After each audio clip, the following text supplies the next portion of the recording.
Today's review is on the 4th episode of Duncanville titled Sibling Revelry. Another funny episode, by the way.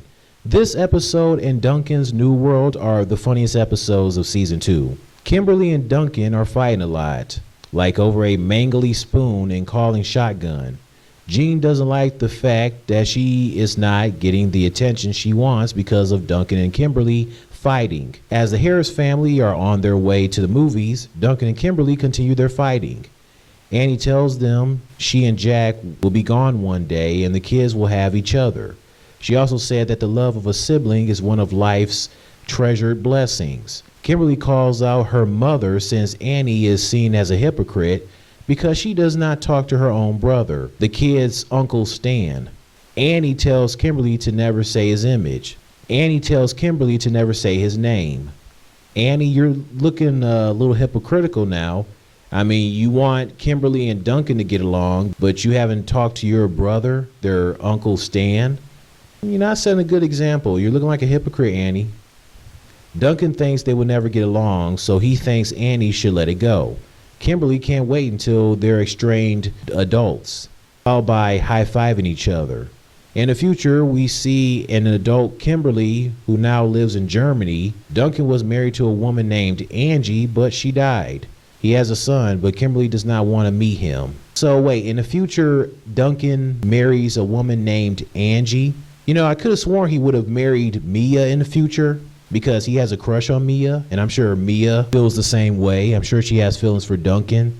So I would expect Duncan would have married Mia. Even with him marrying Angie and she died, you would think maybe he would have remarried and got with Mia, or, you know, as long as Mia wasn't married herself.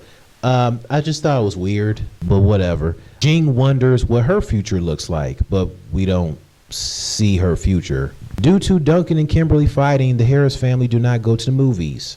At night, Duncan is hungry, so he goes downstairs to get something to eat. He sees Kimberly in the kitchen as she is eating the last of some cheese. Duncan is pissed. Kimberly gives him the I don't give a F look. And so what happens? These two crash through a glass window. Yeah, they seriously did that. And Duncan has a mixer as he wants to kill Kimberly, making sure that Kimberly is sent to hell. I was bugging out. I'm like, yo, what the heck? Oh my God, he crashed through the window. And I'm like, well, Duncan's trying to kill his own sister. Look, I know you guys fight, but you guys are taking to a whole new level. Violence is not the answer. He may try and kill his own sister with a mixer. What the heck? Duncan, that's not a good look. So because of that, the neighbors wake up. Jack sprays them with the hose. Bradley helps Jack and Annie out by suggesting that they should send Duncan and Kimberly to a Trust Falls wilderness therapy camp, which they end up going. The neighbors are happy. Jean is happy because she finally gets all the attention she always wanted. At the camp, Duncan and Kimberly end up working together. They were not happy when they both said, damn it. The two adults who are siblings wants them to work together. Because if they don't successfully complete the course, they will never go home. Because that has happened to the two adults who are siblings and they are brother and sister. The one guy says that they've been at the same camp for 20 years. Correction, 21 according to the sister. And then she grabs a rake and hits him on the head with it. 21 years. So at this camp, you can't leave until you successfully complete the course? What kind of camp they running? What camp does that? Talking about you can't go home until you completely complete a course. Then Duncan talking about 21 years? Who's going to watch my son? That was obviously the joke since he was referring to his son in the future. Duncan, you're not going to be having a son if you don't complete the course to go back home. So, yeah, he's not very bright. Oh, my goodness.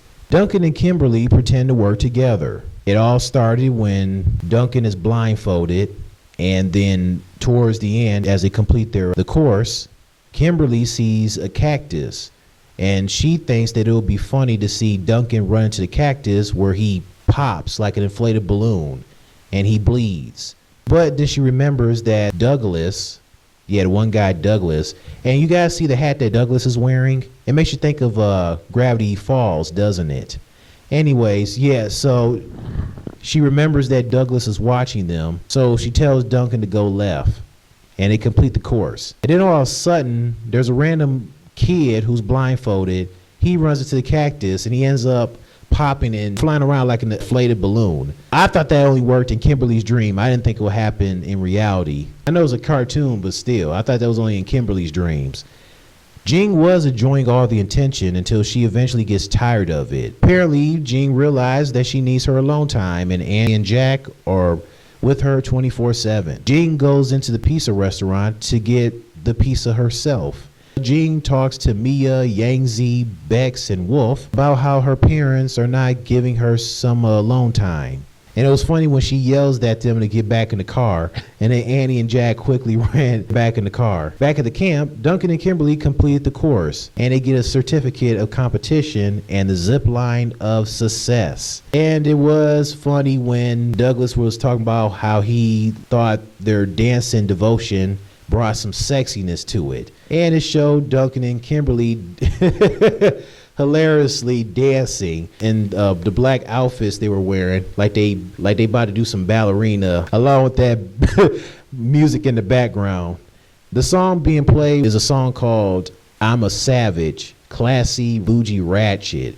And apparently the song is by Megan Thee Stallion. No surprise with that generic beat. Megan Thee Stallion sucks, but I have to admit that was pretty funny for them to use her song in the background for Duncan and Kimberly to do their sexy dance devotion. So then they fight over who's going to go down the zip line first. And so Duncan goes on the zip line, but then Kimberly jumps and grabs onto him. Douglas tells them that two people can't be on a zip line, and they fall off the zip line.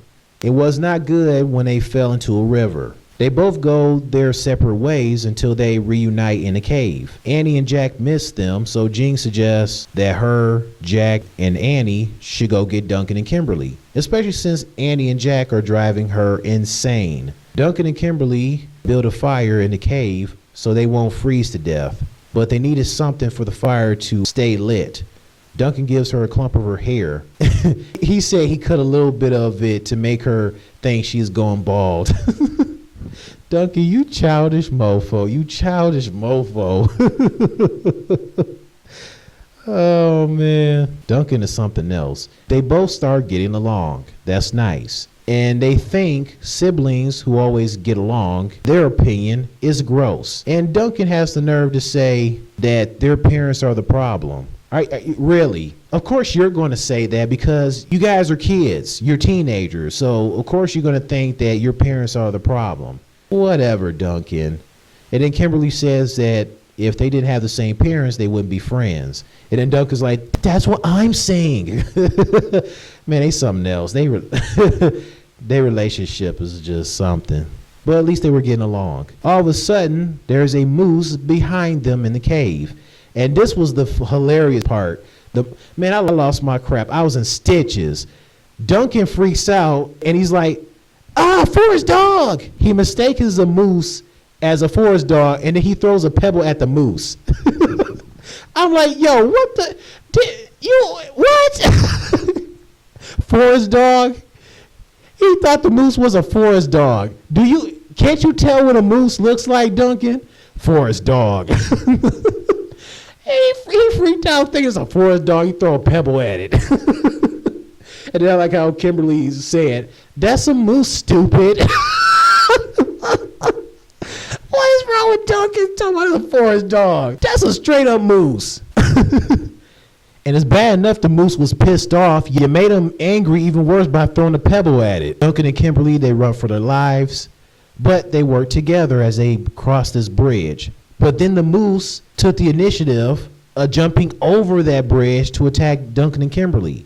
And as they freaking out, thinking it's the end for them, Kimberly apologizes to Duncan in the future for his wife dying, and Duncan apologizes to Kimberly to herself in the future that he didn't visit her in Germany. But then Douglas comes to rescue, and Duncan and Kimberly run away. And then Duncan tells Kimberly, Douglas was actually nice. And then Kimberly responds saying that, yeah, I hope he gets laid in heaven. Man, y'all something else. Annie, Jack, and Jean arrive at the camp. Jack has to go tinkle. Duncan and Kimberly are getting along. They hold hands. And then after Jack is done taking the tinkle, he rushes Annie and tells them, hurry up, we need to go, because he notices that Douglas is being eaten by the moose. Ooh, that's effed up. But actually, Douglas survives because towards the end of the episode, Jack is reading a newspaper, and on the front of the newspaper is a picture of Douglas picking up the moose that died. And it says, moose mauled by man. So Douglas was capable of taking down that moose. So he's fine. He survived, especially as Jack was impressed, because when he saw the moose attacking Douglas, he thought it was over for Douglas. So Douglas is fine. He's not going to get laid in heaven, Kimberly, but hopefully he will get eventually laid. So Duncan and Kimberly are still getting along. And so for things to be fair, Annie decides to give both Duncan and Kimberly their own mangly spoons. But then it's ruined because Duncan gets pissed off because he says that Kimberly's spoon is more mangled. Oh my good. Dude, seriously, Duncan? You both have mangled spoons, but you all bent out of shape because Kimberly's is more mangled? What is wrong with this dude? And now they go back to fighting, so everything's back to normal. So, this has been my review on the 4th Duncanville episode of Season 2. It's good to have Duncanville back later.